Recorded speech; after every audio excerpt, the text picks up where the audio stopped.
If you have reached a point in your life where you are relying on traditional retirement models, your 401k, your IRA, the pensions promised by institutions that currently exist only on a mountain of digital debt, then I need your full, undivided attention right now.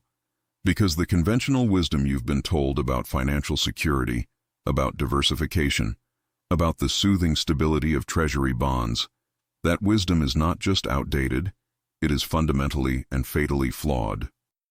And the deadline for recognizing this systemic error is far closer than any analyst on mainstream television is prepared to admit.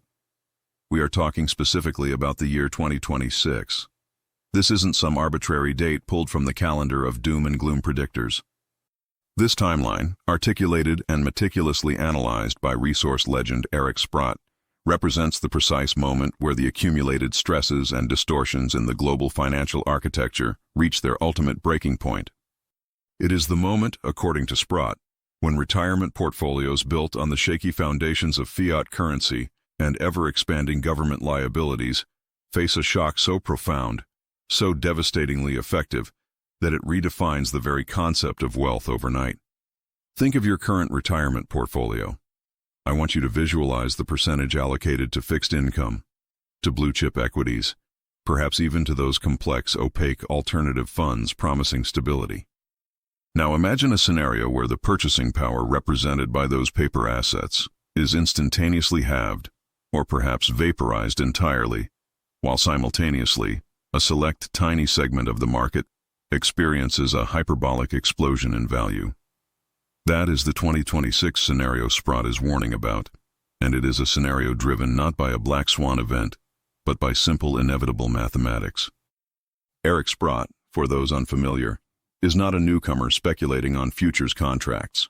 He is an industry veteran who has spent decades observing the relationship between monetary debasement and real asset valuation. He operates under a simple, brutal truth: you cannot print wealth. You can only print currency, and the relentless exponential printing undertaken globally since 2008, culminating in the emergency measures of the last few years, has done irreparable damage to the structural integrity of the dollar-based system. The conflict, the problem we must confront head-on, is that while central banks insist inflation is under control or transitory, the sheer magnitude of global liabilities, sovereign debt, corporate debt, consumer debt, is now so massive that the only feasible solution left to governments is the systematic destruction of the currency's value.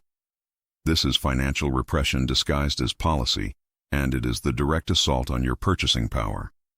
The great lie being perpetuated today is that holding cash or standard fixed income products represents safety. But in an environment of engineered negative real interest rates, where inflation consistently outpaces the yield on bonds, those safe assets are literally guaranteeing that your retirement capital loses value every single day. They are not savings accounts. They are slow-motion incineration chambers for wealth. So, what makes 2026 the specific year of inflection? Why isn't this collapse happening today or in 2030? The answer lies in the complex interrelation of debt maturity cycles and the increasingly desperate actions of central banks to maintain the illusion of solvency.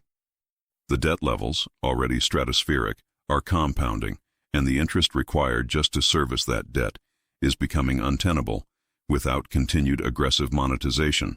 That is, printing money out of thin air to buy the very debt that printing created.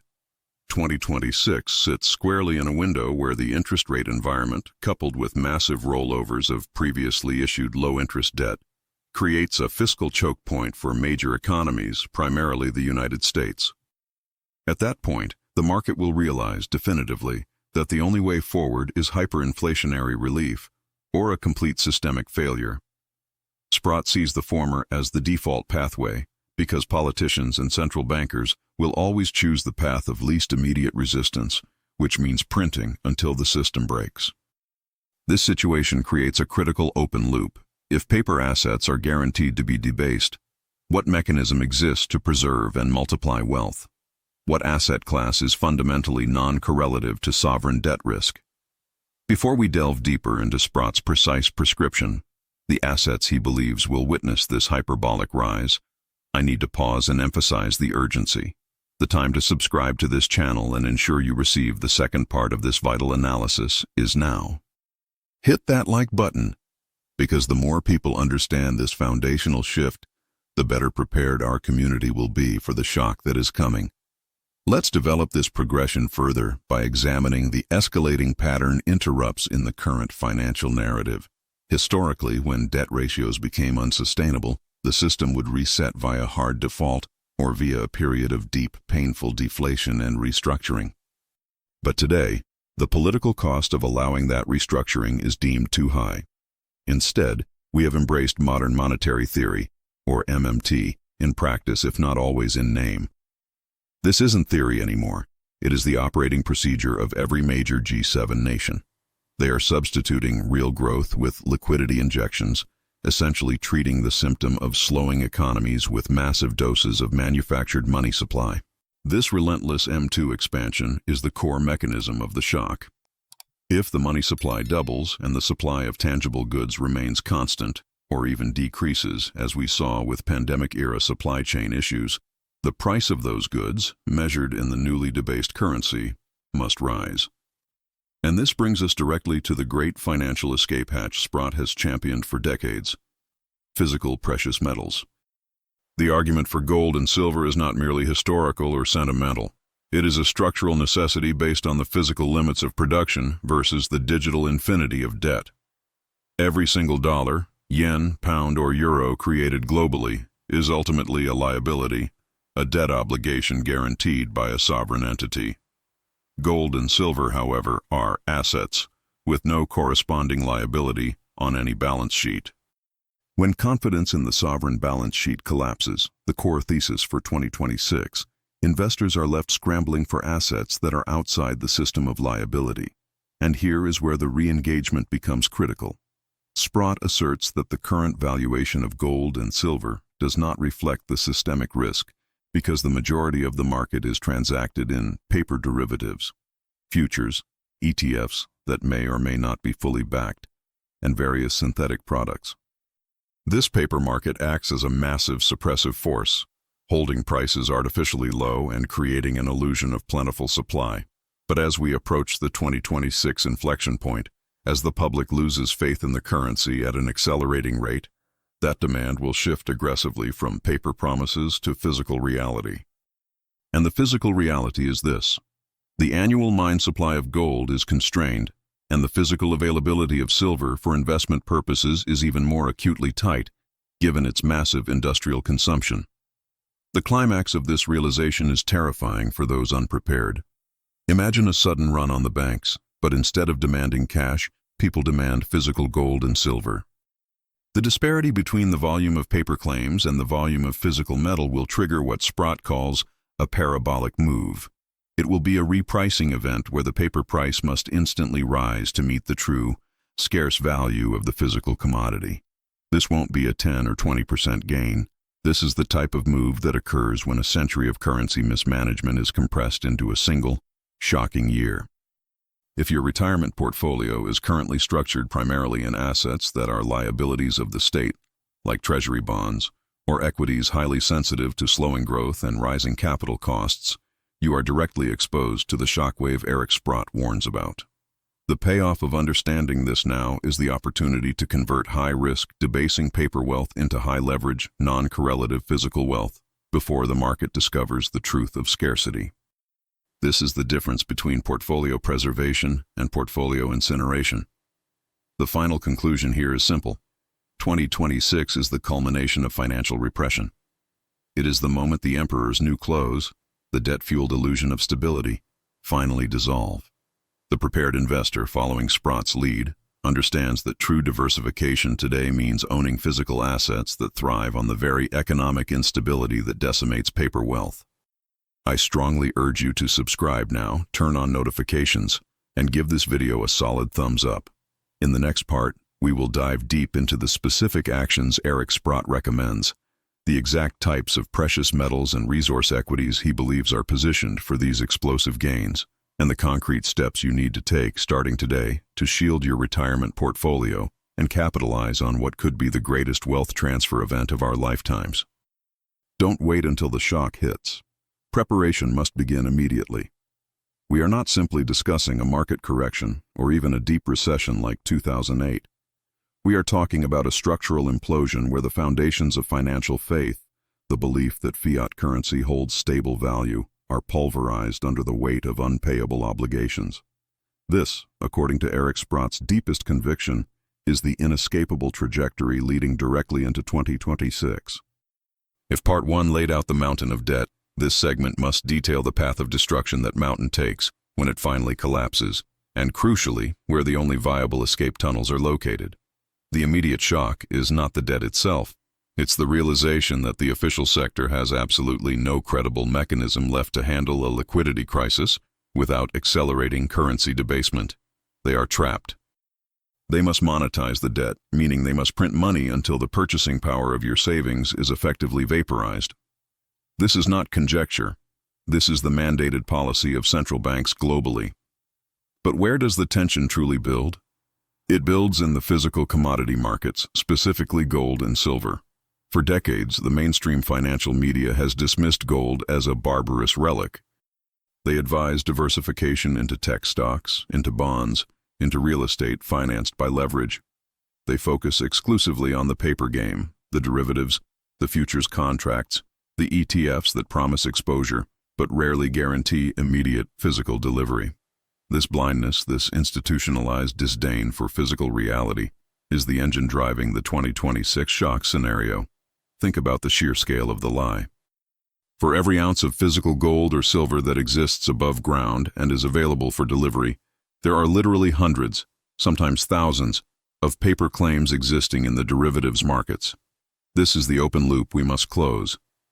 What happens when the collective realization hits that these paper claims cannot be honored, and the only salvation is holding the physical asset? This is where the Sprott analysis becomes terrifyingly specific. He points not just to demand, but critically to the supply side. The mining industry is in structural decline. Major gold discoveries are non-existent. The average grade of ore being mined continues to plummet year after year, meaning miners have to process exponentially more rock just to maintain flat production. Furthermore, the lead time for bringing a new world-class mine online is 20 years or more, requiring massive capital expenditure and regulatory approval. The time to reverse this trend is past. We are already locked into a multi-year trend of flat or declining physical production, especially in silver. Now juxtapose this shrinking supply with explosively increasing demand from two sectors that cannot be denied: sovereign central banks and Asian retail buyers. Central banks are buying gold at record, historic pace. Why? Because they know the U.S. dollar system is fundamentally fragile, and gold is the ultimate, universally accepted collateral that carries no counterparty risk. They are diversifying away from their own created problems, accumulating physical metal quietly, often taking delivery directly from refineries, bypassing the volatile paper markets entirely. They are stacking the deck for the inevitable reset, and they are doing it with your future money.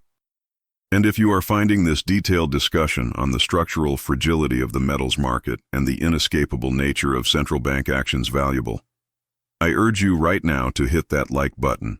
It helps us know we are providing the crucial information you need to prepare. And if you haven't yet, subscribing ensures you stay ahead of the curve as these market dynamics rapidly accelerate. Let's return to the timeline. 2026. Why this specific year? Sprott views 2026 as the inflection point where the market shifts from being merely tight to being fundamentally broken.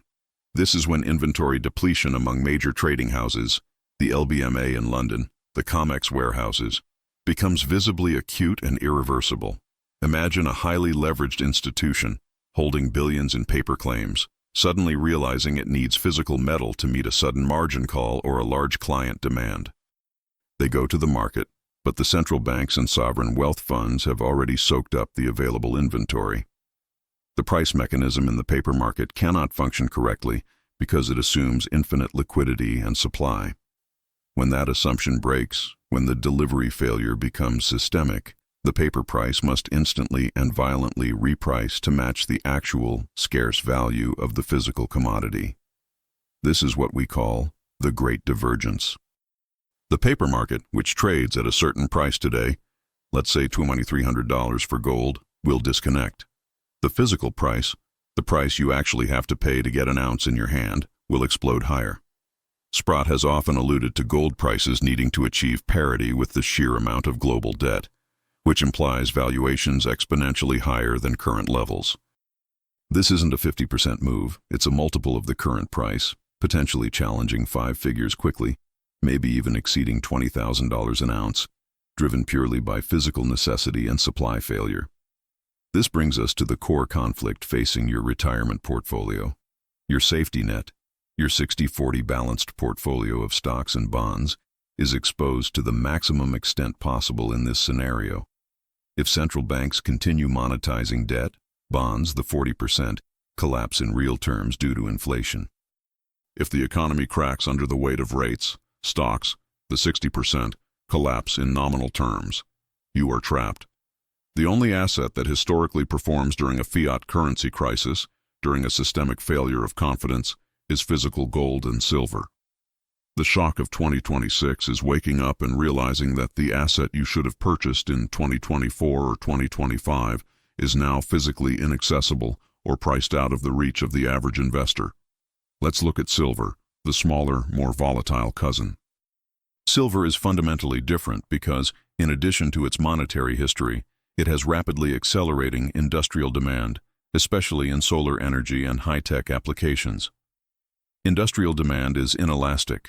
Solar panel manufacturers cannot stop building panels because the price of silver doubles. They need the metal regardless.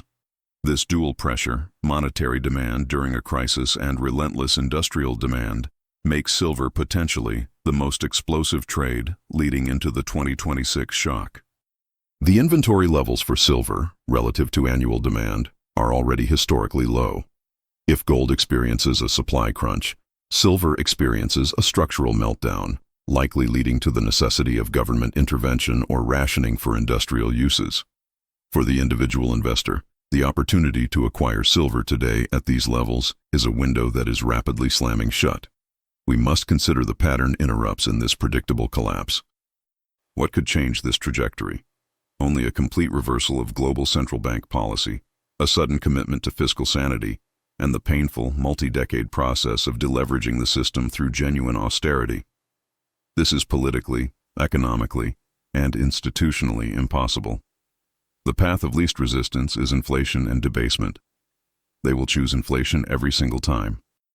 Therefore, the only reasonable assumption is that the physical shortage will continue to tighten, and the paper promises will continue to multiply until the moment of truth. The final crescendo comes when the mainstream financial community, having ridiculed the gold bugs for years, is forced to admit their failure. When major pension funds and sovereign wealth funds attempt to move a meaningful portion of their capital into physical assets, they will realize there is no supply available at the current paper prices. That mass realization, the stampede for the emergency exit, will be the defining moment of 2026. This is not a theoretical exercise for an academic paper. This is about preserving your legacy, your future security, and the ability to maintain your purchasing power in a world undergoing a monetary revolution. If you wait for CNBC to confirm that Eric Sprott was right, it will be far, far too late. The delivery default will already be occurring, and the physical price will have ascended beyond the reach of those holding depreciating fiat currencies. The conclusion is definitive, stark, and actionable. The window of opportunity to convert fragile financial paper promises into tangible, historically proven, non-counterparty risky assets is closing. The supply crunch projected for 2026 is a logistical certainty, not a speculative guess, born from decades of underinvestment and the current policy madness of infinite debt creation. Your retirement portfolio is facing a systemic threat unlike any seen since the 1970s. But this time, the debt levels are orders of magnitude greater, and the available physical hedges are far scarcer. This is the ultimate payoff. The preparedness for this shock is directly correlated to your physical position today. The strategy is simple.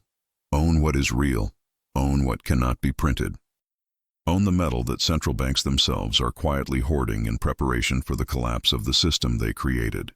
So, here is your crucial next step. Do not passively wait for the news cycle to catch up. First, ensure you have hit that subscribe button to keep receiving these critical deep dives and updates on the specific metrics Sprott monitors. Secondly, I implore you to take a hard, honest look at your current asset allocation. What percentage of your wealth is truly protected against currency failure? Think about control. Do you own the asset directly, or are you holding a paper representation managed by a third party? Finally, let us know in the comments below. Based on this analysis, what is the single most underrated risk facing retirement investors today? Your insights help build this community of awareness. Time is not on our side. Action is mandatory. Don't let 2026 be the year your retirement portfolio receives the shock of a lifetime. Prepare now.